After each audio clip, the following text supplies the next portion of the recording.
Hello everyone, a very good morning and welcome to Unacademy, a one-stop destination for the English medium civil services aspirants. We apologize for the technical inconvenience with the stream that started at 10 a.m. Now the issues have been fixed and let's get started with the analysis of today's The Hindu newspaper. So let's begin by first looking at the topics that we are going to discuss today. From the Delhi edition of The Hindu, I have chosen 6 important articles that are relevant for both mains and prelims. We have 2 important columns which are important for the mains examination, and we have 4 small articles relevant for prelims. So let's discuss these articles as comprehensively as possible so that you don't have to go back and read the newspaper again.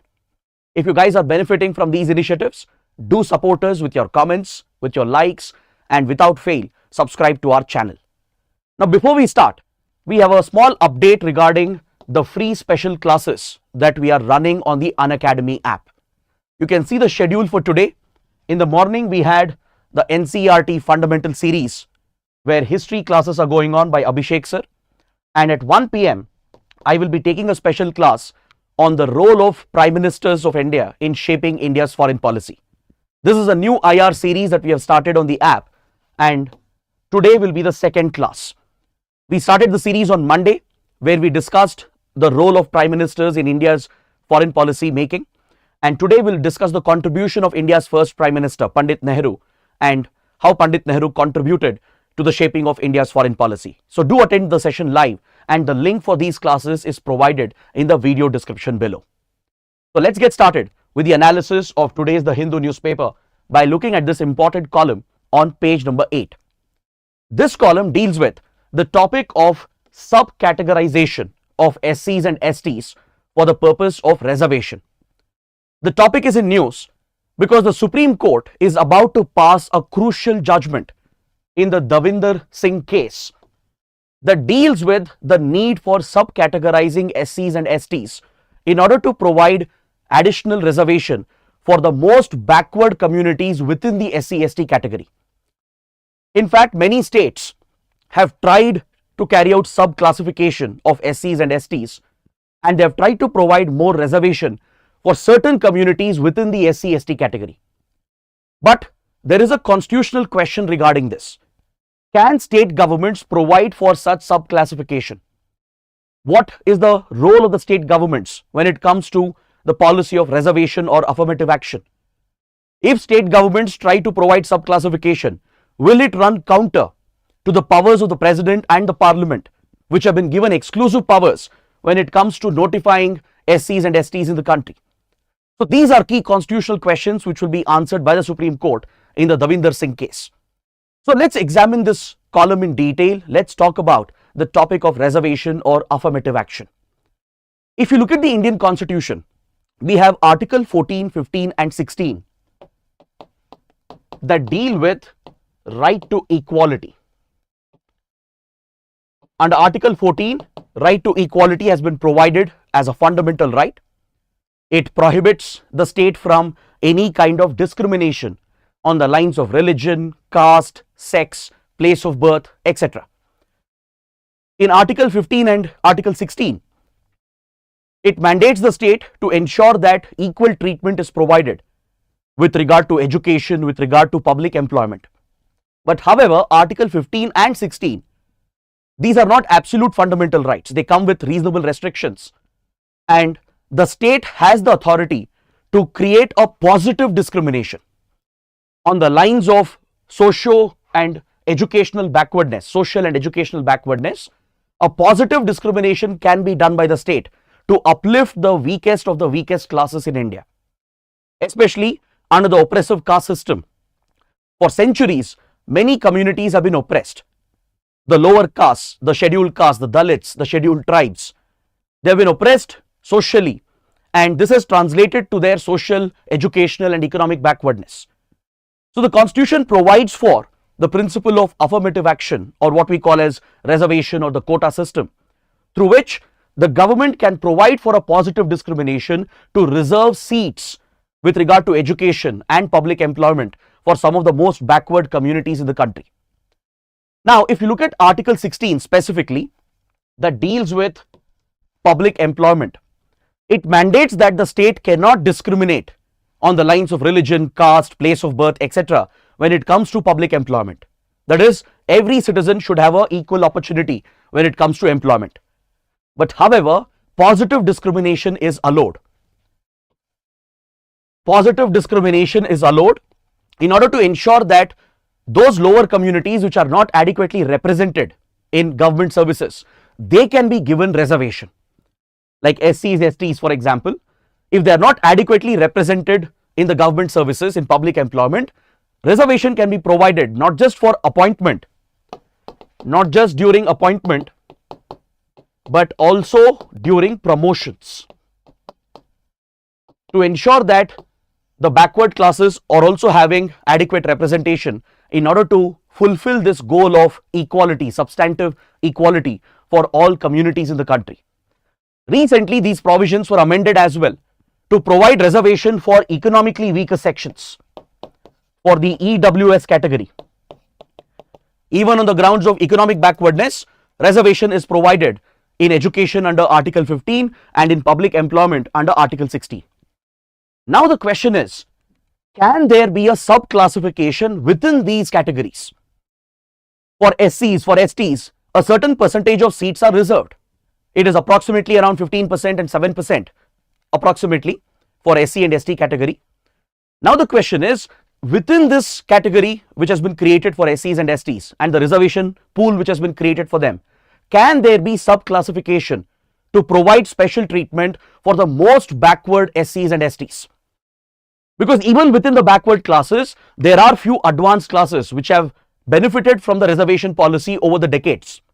There are few SC communities, ST communities in India which have reaped the benefits of reservation. They have achieved social mobility, social upliftment, and they have been able to become advanced classes within the SC/ST category. So there are many other SC/ST communities which are still left behind, which are still backward. So the question is, can we create a sub-classification, a sub-categorization within the given reservation pool to ensure that the most backward SC/ST community members get the benefit of reservation in order to ensure that the principle of equality is truly delivered to our citizens? So the need for sub-categorization arises because of this reason.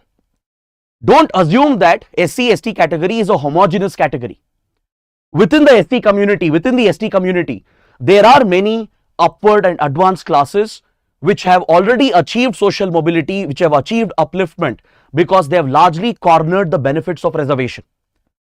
Some of the dominant SC/ST communities, they have cornered the benefits of reservation, and as a result, they have moved upwards socially. And repeatedly, they have been cornering the benefits of reservation, thereby leaving behind the most backward communities within the SC/ST category. This is not just an assumption. This is based on studies and data, which is even acknowledged with the Supreme Court and in some cases by the government as well. So there is definitely a need for sub-categorization, but the question is, can this be done constitutionally? Will the Constitution allow for such sub-categorization? So this key question has come up in the Davinder Singh case, which is being heard by a 7-judge bench of the Supreme Court. This case traces its history to the state of Punjab and the year 1975. In 1975, the Punjab government issued a notification. It brought out a notification providing for sub-classification within the SC category. It tried to provide a special treatment for some of the most backward scheduled castes in Punjab. There are a couple of communities, I'll mention the names later, we'll come to that point later. These two SC communities in Punjab are considered to be the most backward SC communities. So to provide additional reservation to them within the SC pool of reservation, Punjab government issued a notification in 1975 providing for sub-classification. But this was challenged at the Punjab High Court.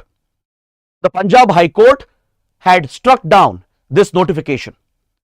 Then later, a similar development happened in Andhra Pradesh. In the year 2000, Andhra Pradesh government brought out a law. It enacted a law that provided for sub-classification, and it provided for preferential reservation for the most backward SC/ST communities. This was also challenged on constitutional grounds, and the Andhra Pradesh High Court struck down this law as unconstitutional. These cases reached the Supreme Court eventually. In fact, the Punjab state government also enacted a law in 2006 to counteract the orders of the Punjab High Court, which had struck down the previous notification. But this law passed by Punjab government, the Punjab Assembly, was also struck down, and now the matter has reached the doorsteps of the Supreme Court. Now, the Supreme Court is examining whether such sub-classification be provided and would it be constitutional. Because under Article 341, it is only the President of India who can notify the scheduled castes in the country. The SC communities can be notified through a presidential order, a presidential list, and only the Parliament has the authority to modify this list. That is, if a new SC community has to be added to the list, if a new ST community has to be added to this presidential list, this modification can be done only by the Parliament. Only the Parliament has been given this authority under Article 341. But this, however, is only with regard to addition of new communities into the list or deletion of certain communities from the list. It does not talk anything about sub-classification or sub-categorization. It explicitly does not prohibit any kind of sub-classification. Explicitly, the Constitution has not prohibited sub-classification, right? But however, in previous judgments, the Punjab High Court, the Andhra Pradesh High Court, and even the Supreme Court, in previous cases, they have opined that sub-classification by state governments, if state governments are carrying out sub-classification and if they are providing additional reservation for certain backward SC/ST communities, and even if it is within the pool of reservation assigned for SCs and STs, right? It has been opined by the courts that this could be unconstitutional as it goes against Article 341. As far as notifying SC communities and adding communities to the list and removing them, this power is only with the Parliament, the modification power. It's only the President who can notify this list. For each state, SC/ST list is notified through the presidential order.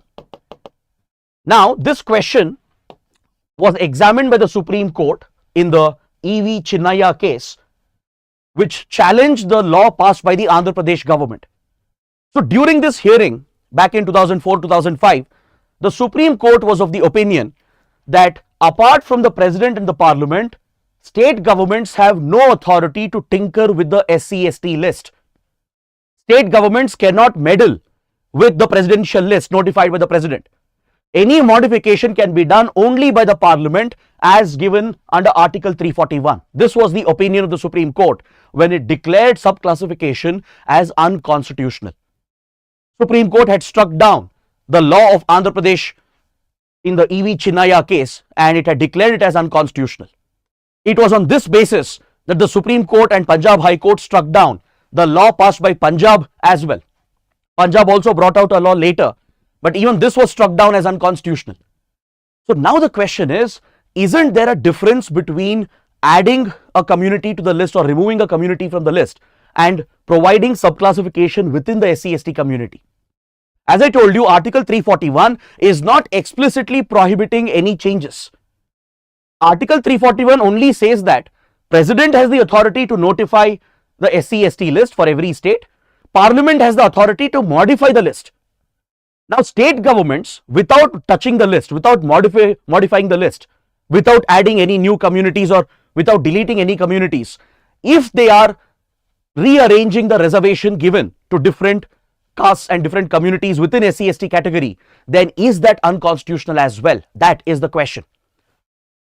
If you look at the Constituent Assembly and the debate on this issue, Dr. B.R. Ambedkar was a strong supporter of Article 341. It doesn't mean Ambedkar was against sub-classification. Back then, the question of sub-classification never came up because the priority during the framing of the Constitution was to ensure that SC/ST community is given affirmative action in order to uplift these communities which were historically oppressed in the Indian society. So, Dr. Ambedkar was of the view that it's only the president and the parliament who should have this authority, because if the authority to notify the communities is given to the states, then this could be politicized.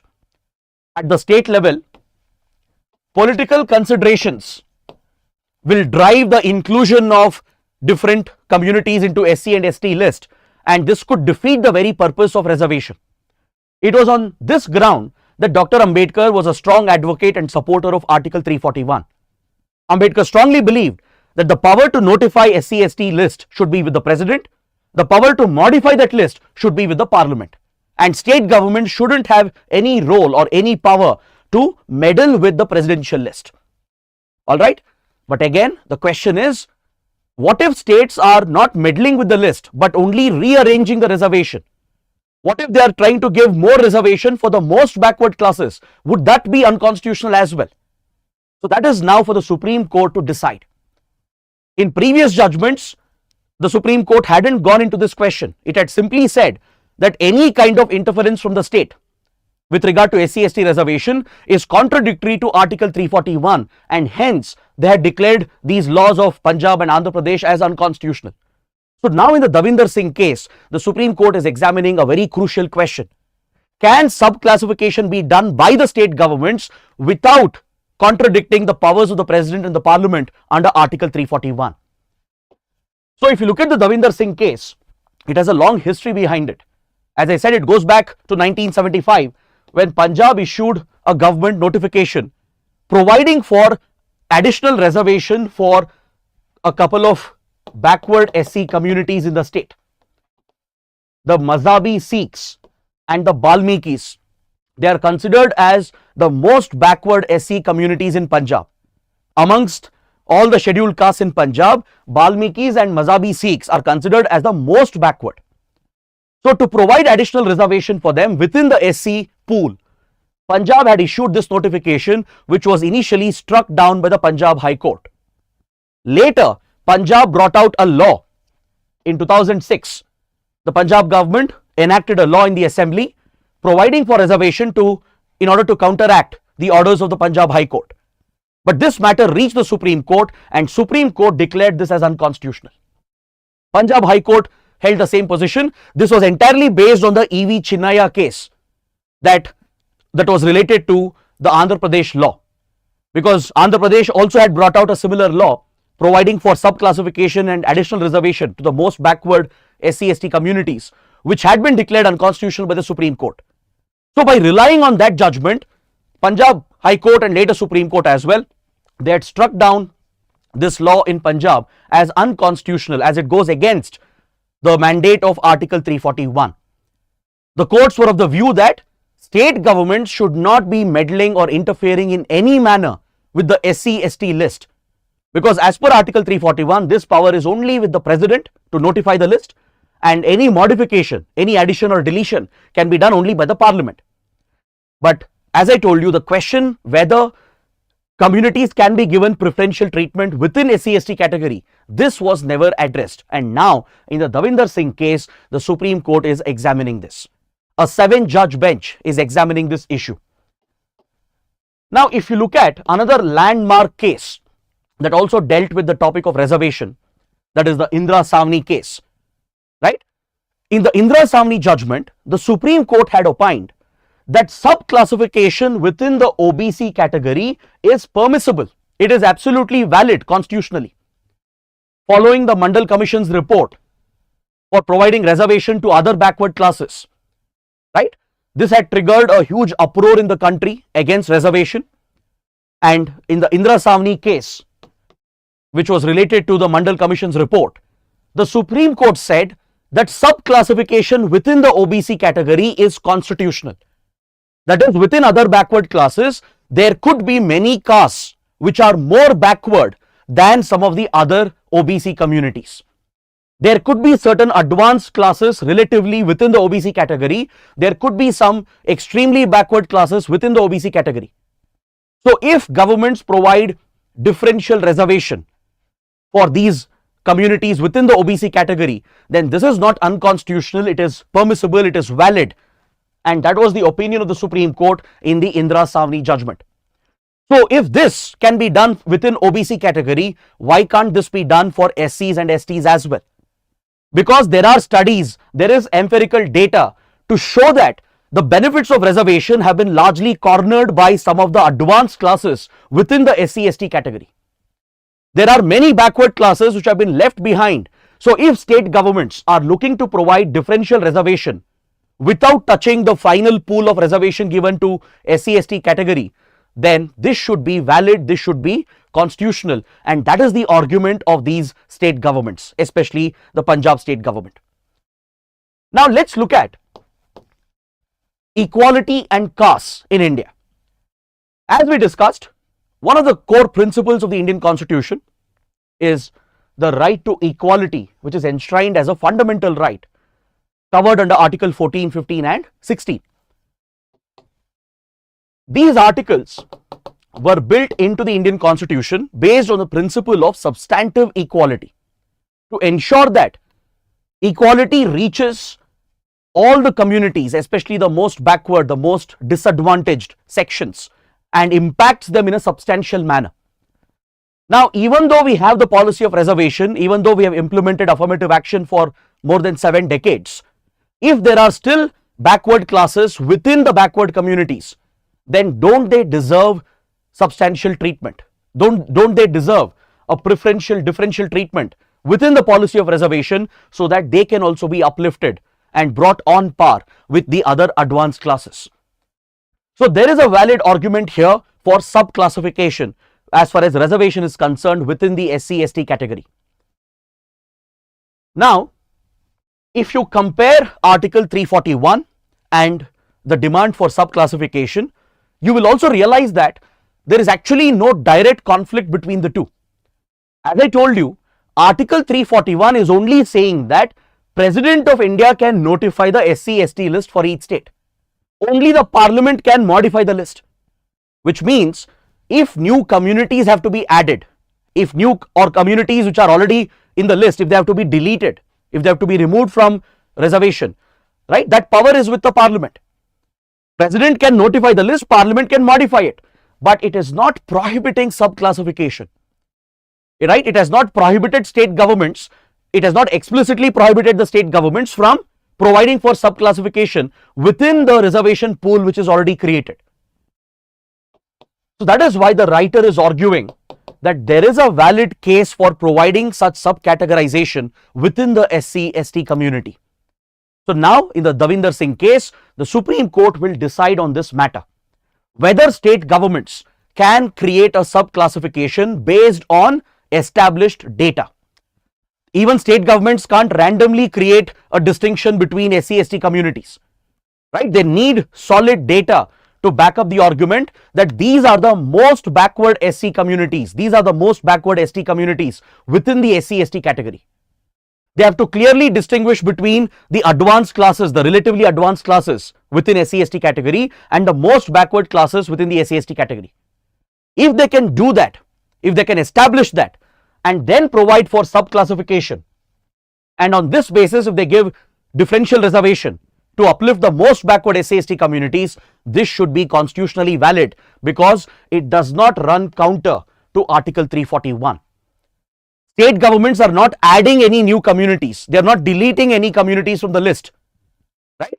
They are only rearranging the reservation within the pool given for SC/ST category, right? To uplift the most backward communities, they are just trying to rearrange the reservation percentage which is given to different communities within the SC/ST category. So writer is of the opinion that this should not be seen as unconstitutional, and we will have to wait for Supreme Court's judgment in this regard. The topic can be very relevant for even prelims and of course for mains under Indian polity. So I hope the topic is clear. Now let's move on to the next column on page number 10. This article is examining the topic of nuclear waste that is generated in the civilian nuclear industry. Nuclear power plants, right, which produce electricity, they generate a lot of nuclear waste which is extremely hazardous, because as you know, nuclear material will be highly radioactive, and if the waste generated in a nuclear plant if it is not handled in a safe and scientific manner, this could become a major hazard. It could not only cause environmental contamination, it could be extremely disastrous for human beings and for our biodiversity. So that is why the topic is talking about nuclear waste. What is nuclear waste? How is it generated? How is it handled? How can nuclear waste be reprocessed? What is India doing with its nuclear waste? So all these important questions are being answered in this particular column. Now the topic is in news because recently India has entered the second stage of its nuclear program. In fact, we had a discussion on this.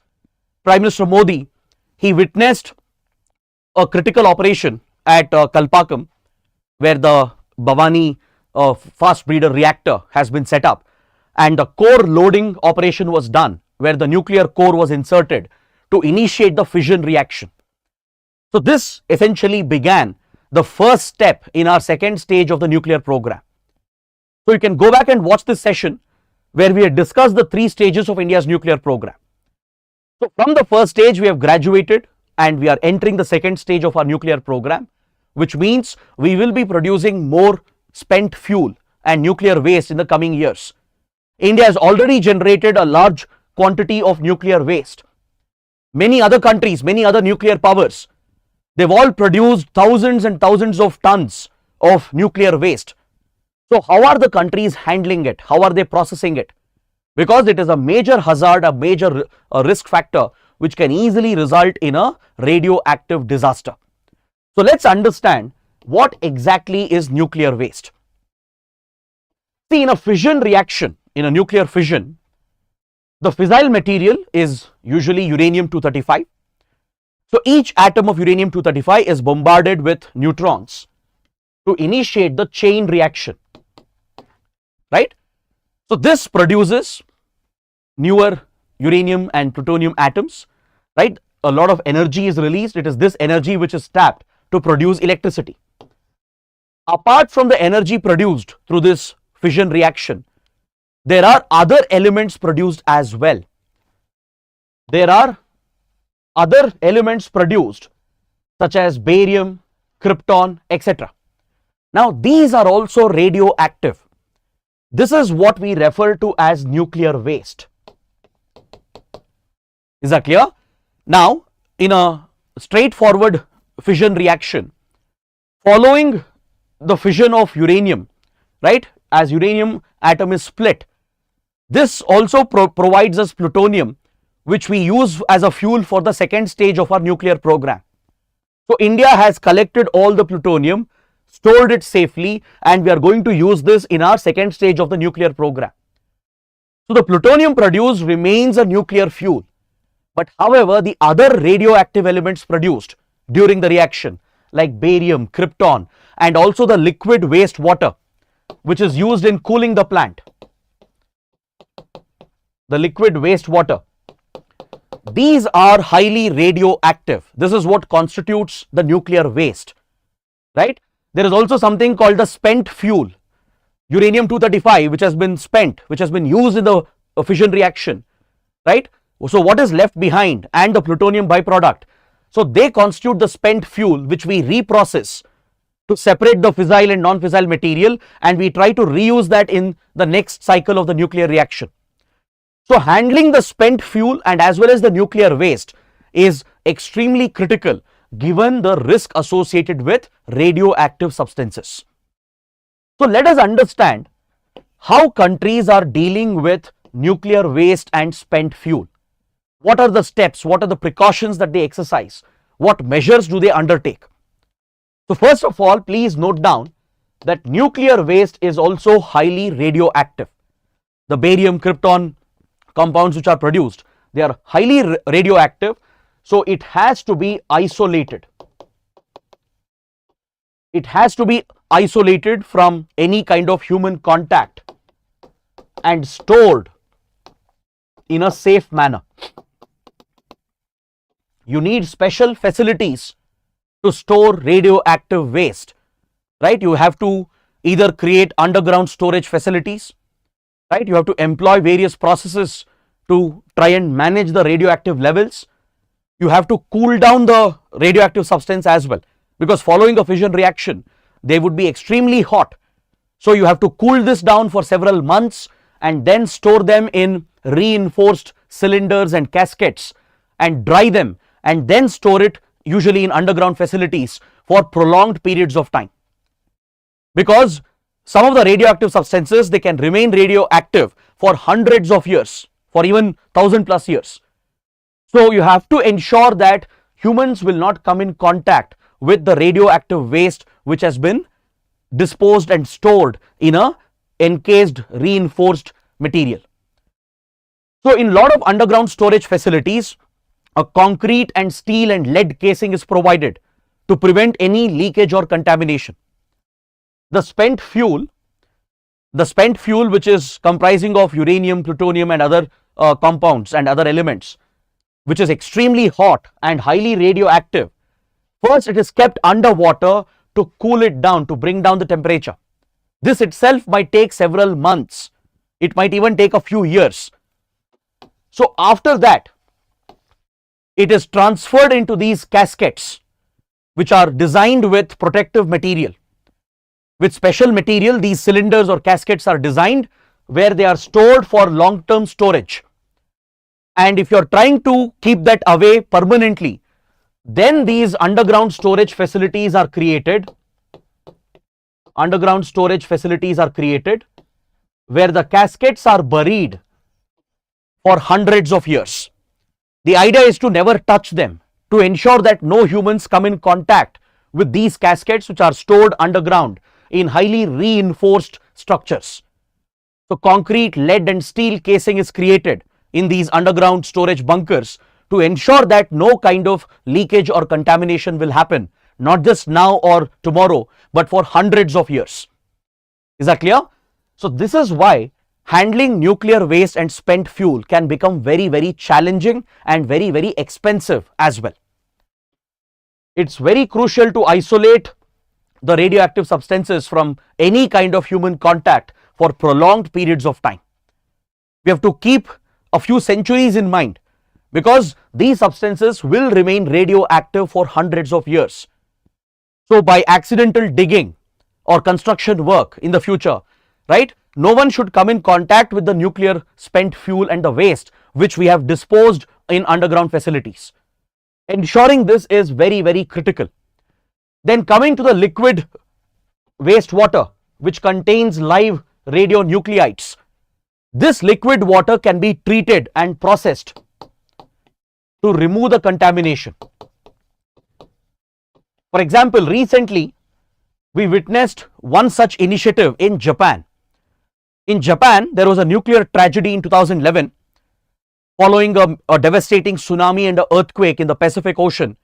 Japan was hit by this massive tsunami wave which resulted in the failure of the Fukushima nuclear power plant. So this led to the meltdown of the nuclear reactor. It caused nuclear contamination in Fukushima. So in recent times, this has to be one of the biggest nuclear disasters that has occurred. So almost after a decade, Japan had collected all the liquid wastewater which had been contaminated and it has processed the liquid wastewater. It has tried to reduce its radioactivity and it has released this water into the Pacific Ocean. So when Japan was releasing the treated radioactive water into the ocean, a lot of concerns and questions were raised, especially environmental activists. They were concerned about the long-term impact on marine life and eventually on human beings as well.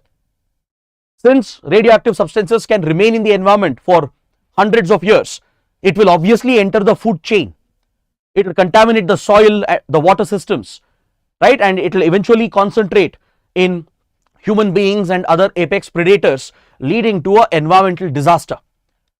So that's why a lot of concern was expressed when Japan released the treated wastewater from the Fukushima plant directly into the Pacific Ocean. But however, there are these technologies.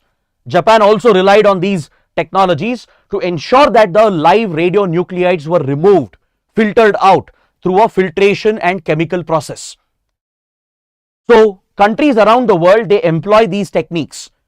First, they carefully store the liquid wastewater. They use the process of evaporation and as well as chemical treatment and filtration methods. Highly advanced filtration techniques are employed to filter out the live radionuclides. So according to researchers, the water which comes out of this process is not highly radioactive. It might have some contamination, but it won't pose a danger to life and the environment. So following this treated water can be released into the oceans, right? So some countries rely on this method to deal with liquid wastewater that is radioactive. Few other countries, what they are doing is that they carry out the treatment and processing, but later they store it in containers and again put it in an underground bunker. Some of them, they completely incinerate the material. They completely burn out the material to ensure that there is no radioactive leakage into the atmosphere or into the environment. So these are the different methods employed when it comes to handling nuclear spent fuel, nuclear waste and liquid radioactive wastewater.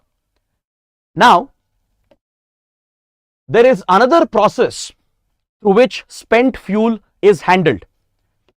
The spent fuel which still contains fissile material, right? This could be useful for the next cycle of nuclear operations.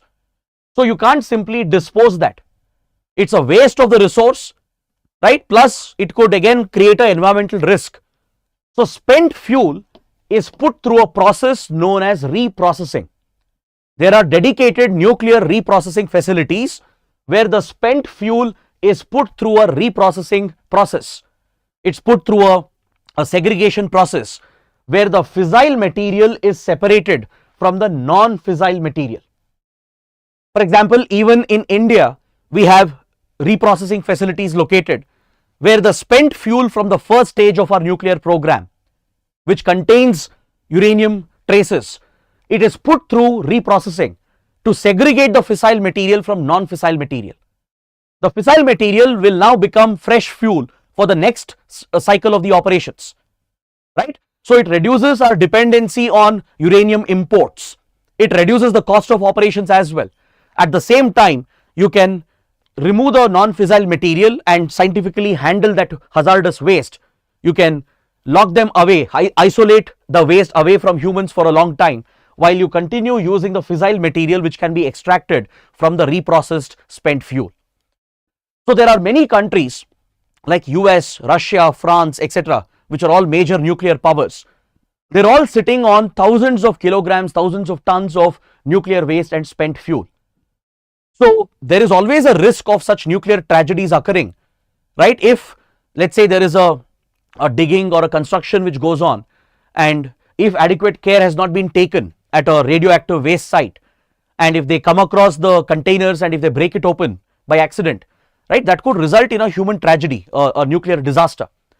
So ensuring this doesn't happen is the responsibility of the government, the nuclear institutions and agencies involved in these activities. They have this responsibility around the world.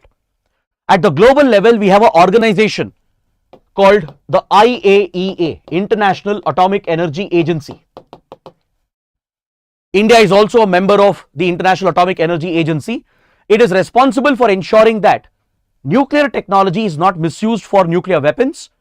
It is also responsible for laying down the safety and security standards for nuclear technology. Especially for civilian nuclear technology, the IAEA implements and enforces a set of standards, safety and security standards, which has to be followed by every nuclear power in the world. Is that clear? Every country which has a nuclear civilian program, right, they all have to abide by the strict standards, the safety security standards of IAEA. In the case of India, all our nuclear facilities are rated by the IAEA. We have opened up our civilian reactors and all civilian facilities for inspections by International Atomic Energy Agency. After we signed the India-US nuclear deal in 2004-2005, India agreed to separate the military and civilian program, and all civilian nuclear facilities in India, they are open for inspection by IAEA inspectors. So we are matching the international standards. We scientifically handle and dispose the nuclear waste. The spent fuel is reprocessed to extract any remaining fissile material, and that is how India is managing its nuclear waste and spent fuel. In India, we have 3 major reprocessing plants. located at Trombay, where Bark is headquartered, the Baba Atomic Research Center, also at Tarapur and Kalpakam. These are the three major nuclear reprocessing plants in India that separates the fissile material from non-fissile material in the spent fuel. Is that clear? India also has a very clean track record when it comes to handling and managing nuclear waste. We haven't seen any major accident or disaster taking place in India. There have been few minor incidents, but there has never been any major nuclear accident or incident involving nuclear waste and spent fuel. In one of the questions that was raised in the parliament, the government informed the parliament that India has taken all possible measures to ensure the safety of our nuclear program. To ensure that not just the reactors are safe, we have taken measures to even ensure that the nuclear waste, the liquid wastewater, and even the spent fuel is handled in the safest possible manner. So this is something that India should be proud of, and India has a very clean and incredible track record when it comes to nuclear safety and even nuclear security. So this is what we take away from this important column. You can expect a possible prelims or even a mains question on this important topic. So this completes my detailed discussion of the important columns from today's newspaper. Now let's head towards the prelims section. We have this article on page 13 that deals with the regulation of big tech companies in India. When I use the word big tech, it's a reference to the Western tech companies which have a dominating monopolistic position in the tech industry. It includes companies like Google and its parent company Alphabet. It includes Apple, Microsoft, right, Amazon. These are the big tech companies, all US based companies which have a dominating position in the technology domain. In the IT and technology domain, these big tech companies of US, these 4 to 5 companies, they have a monopoly, they have a huge control over the market, right? Now, these big tech companies have run into many controversies in other countries and jurisdictions.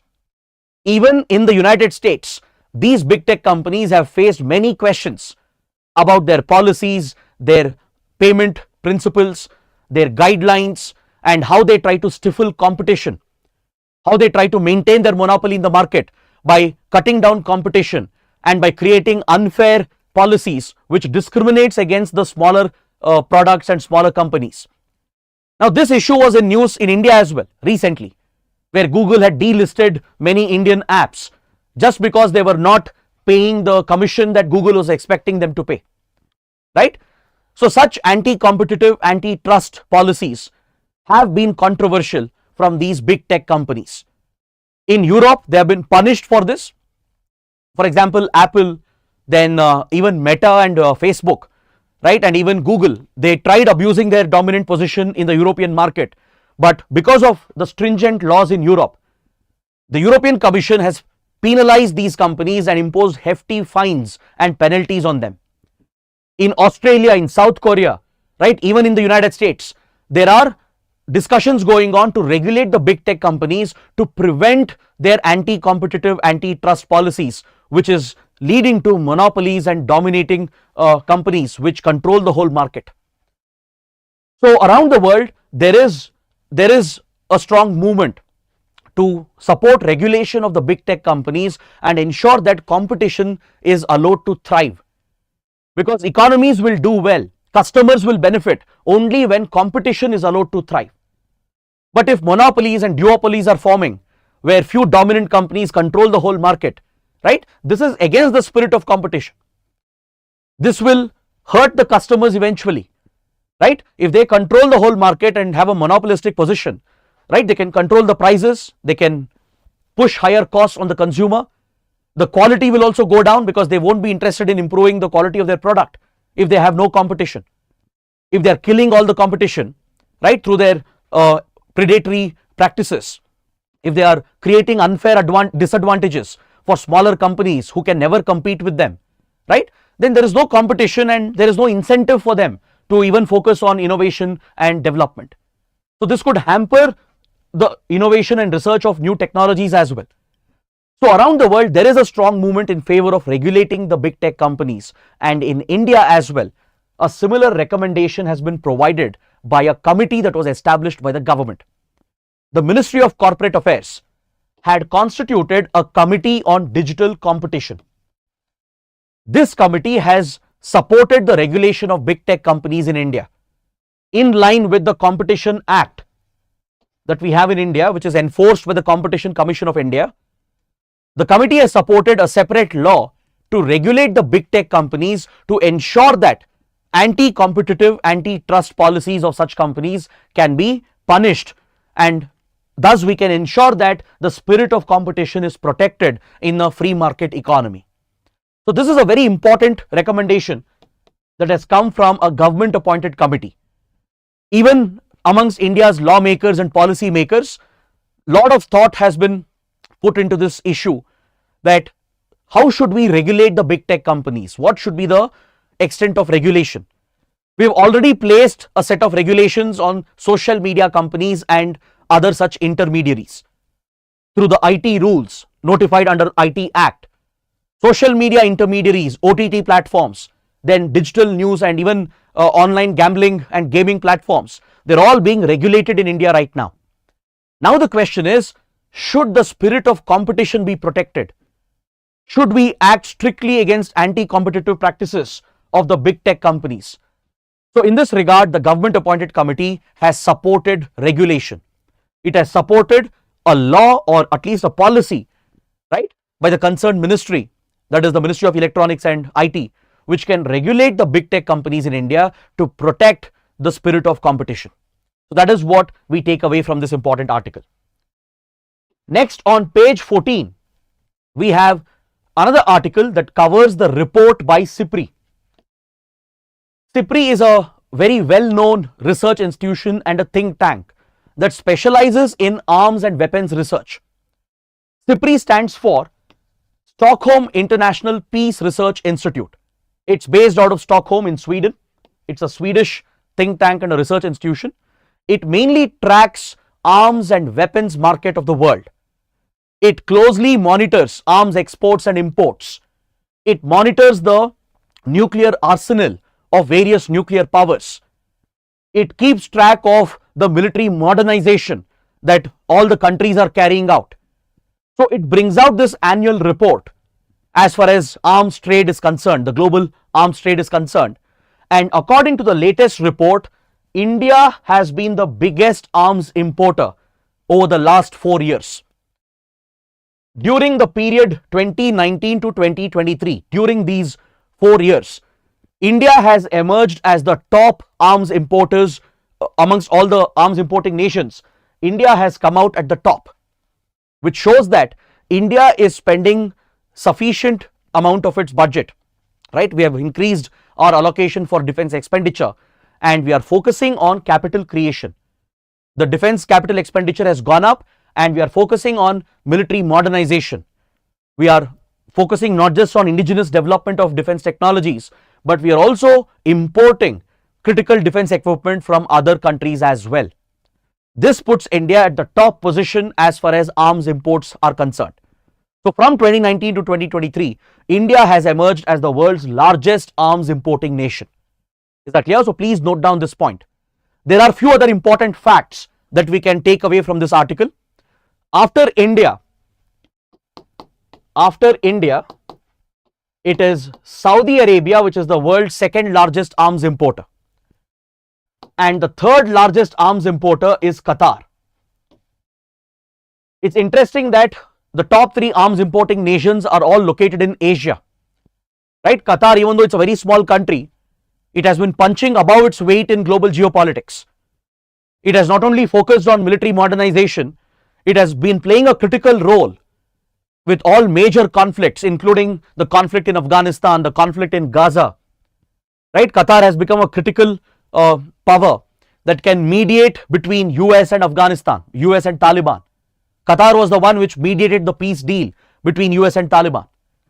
Qatar is the one which is mediating right now between Hamas, the Palestinian extremist outfit, right? It's based out of Qatar. Qatar has sheltered the Hamas leadership and it's acting as a mediator between Hamas leadership and Israel and US.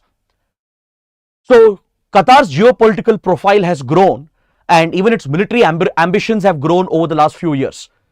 So these are the top 3 arms importing nations, and I want you guys to guess which are the top exporting countries of the world. Mention that in the comments below.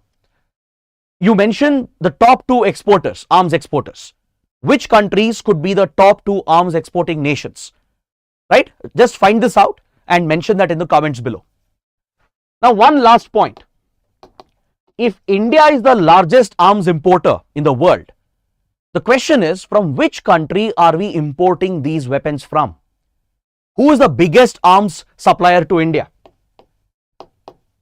The answer is Russia. Over the last 40 to 50 years, Russia, or Soviet Union previously, has consistently remained the top arms supplier to India. Is that clear?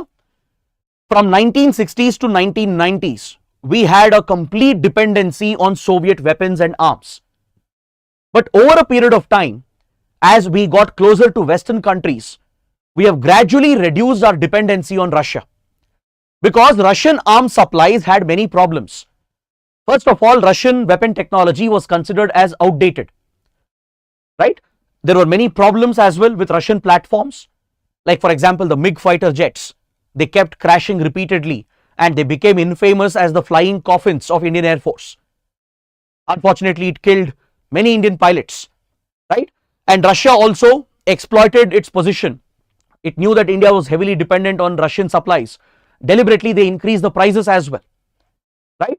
For example, INS Vikramaditya, the aircraft carrier that we have, which were procured from Russia, deliberately the prices were jacked up by Russia to extract more money from India.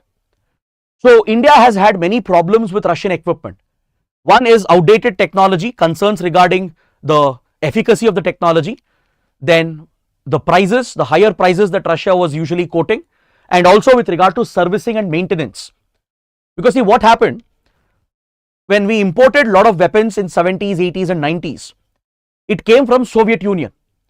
So all these defense factories which produced the spare parts, the components, they were all located in different Soviet republics.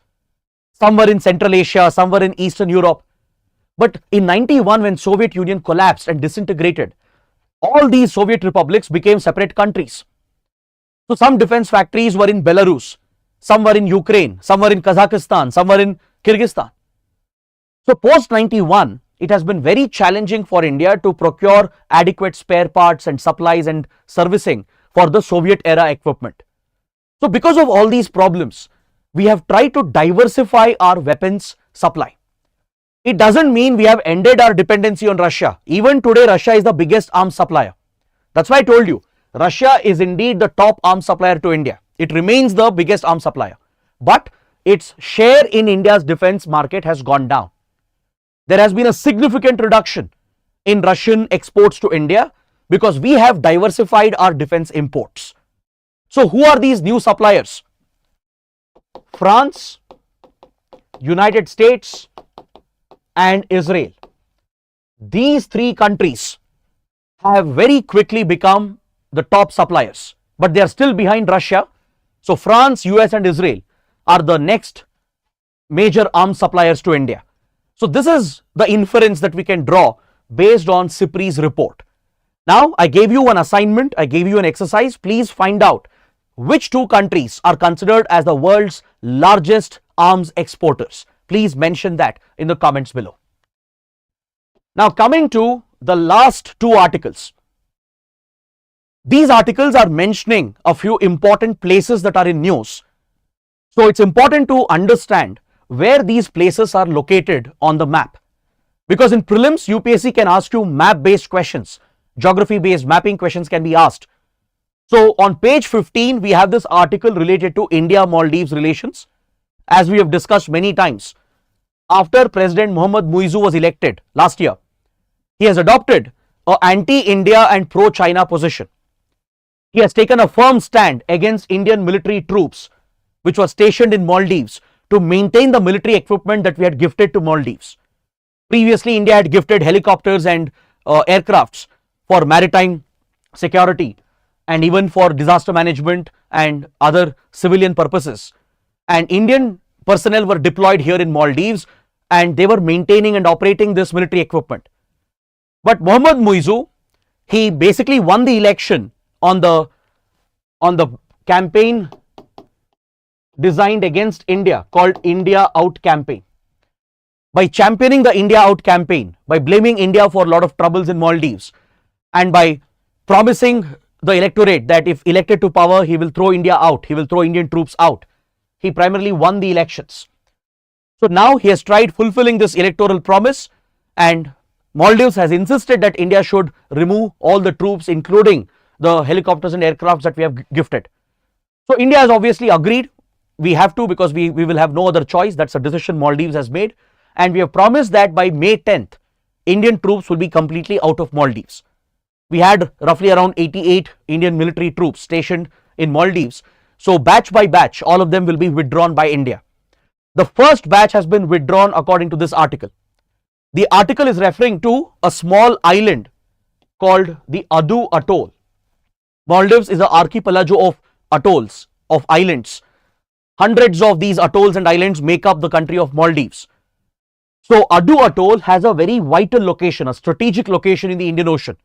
This is where a few Indian troops were stationed. Around 25 Indian military personnel were stationed here to maintain and operate Indian military equipment. This was giving us strategic influence in southern part of the Indian Ocean. So now India has withdrawn the troops and we should know where Addu atoll is located. So I'll show you the map, but before that we have another article. On the same page, we have an article referring to a country known as Haiti. Haiti is a Caribbean nation located in the Caribbean Sea, right, very close to North America, but it has been going through a deep trouble, a major problem over the last many years. This country was always affected by poor development, poverty, extreme diseases, very poor socio-economic development, etc. And few years ago, it was hit by a devastating earthquake. This earthquake destroyed Haiti's economy, and since then, its politics, its government has taken a hit. Law and order has collapsed. Civil war, almost a civil war has broken out, and many criminal gangs have taken over the country. Gang violence has become so serious and notorious in this country that UN forces are deployed to stabilize the situation. So recently the violence has increased, the gang wars and gang violence has gone up, and the Haitian government barely has any authoritarian or administrative control over the law and order situation. So this is of concern to India as well. You might be wondering, why is this relevant to India? It is relevant to India because we have major interests in the Caribbean region, right? In the Caribbean, also sometimes referred to as the West Indies, there are many countries which are extremely close to India. We have Jamaica, St. Kitts and Nevis, Barbados, Bahamas, right? Many other countries, even Cuba. All these countries are very close to India. And in the Caribbean, there is a very strong Indian community. There are many people of Indian origin who were transported by the British hundreds of years ago, decades ago, as part of the indentured labor system, right? Because even these Caribbean islands were part of the British colonies. So many Indians were transported and settled here, and there is a strong Indian cultural influence that is present even today. The Indian community today, they are very closely connected to India. They still follow, practice the same religion, the same language, even the food, the cuisine, right, is something that is still connected to India. So we have a very strong soft power influence in this region, and we do give a lot of attention in our foreign policy to the Caribbean countries. And this country called Haiti is located over there. So now let me show you the maps. Let us see where these places are located. See, this is where Addu atoll is located in Maldives. You can see that Maldives is an archipelago of islands. It's made up of these small atolls, which are essentially coral structures sitting on these underwater mountain ridges.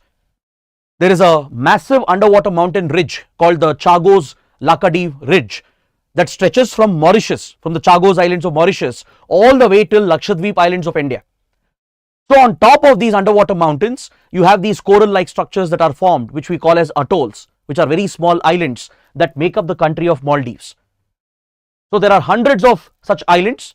The northernmost island is very close to India's Lakshadweep island. In fact, we share a maritime boundary over here with Maldives. So it is stretched out in a north-south direction, and in fact some of the atolls, they cross over into the southern hemisphere. They cross over the equator. You can see the equator over here, right? So Addu atoll is one such atoll or island which is located in the southern hemisphere.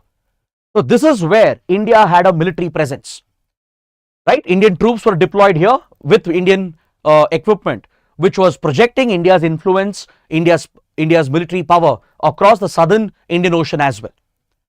Because to the south of Addu atoll, the United States has a major military base located. Below this, as part of the Chagos region, there is a British Indian Ocean territory. Britain never gave up a few islands that belonged to Mauritius actually. In the Chagos group of islands, Britain retained some of the islands even after decolonization, and this still remains a British overseas territory. It's a British Indian Ocean territory. But after Second World War, Britain has leased this island called Diego Garcia. This strategic island called Diego Garcia, which is part of Chagos group, it has been given to the United States. Britain has leased Diego Garcia to the US, and the US has set up one of the world's largest military bases at Diego Garcia. This is located just to the south of Addu atoll. So in such a crucial location, India had a major military presence, but now we are forced to withdraw the troops, right? So you never know, there could be a map-based question on the geography of Maldives and especially on the location of Addu atoll. Now coming to the Caribbean country Haiti. This is where it is located. It's located in the Caribbean Sea. It's present around Cuba, Jamaica, Dominican Republic, and Puerto Rico. The capital is Port-au-Prince, and this is the country which is witnessing large-scale gang violence, complete breakdown of administration and law and order, and it's a humanitarian crisis which has been going on in this country. So with this, I would like to conclude my discussion for today. Please take a look at these two questions and use them for your answer writing practice. Both the questions are based on what we have studied under the mains articles. So you can note down the questions and practice your answers and even post those answers in the comment section below. So on this note, I would like to conclude the session. I hope you guys have liked it. I hope you have understood every single line that we have discussed. So if you like the session, do let me know in the comments. Do press the like button and don't forget to subscribe to our channel. That is it for today. I'll see you tomorrow. Take care.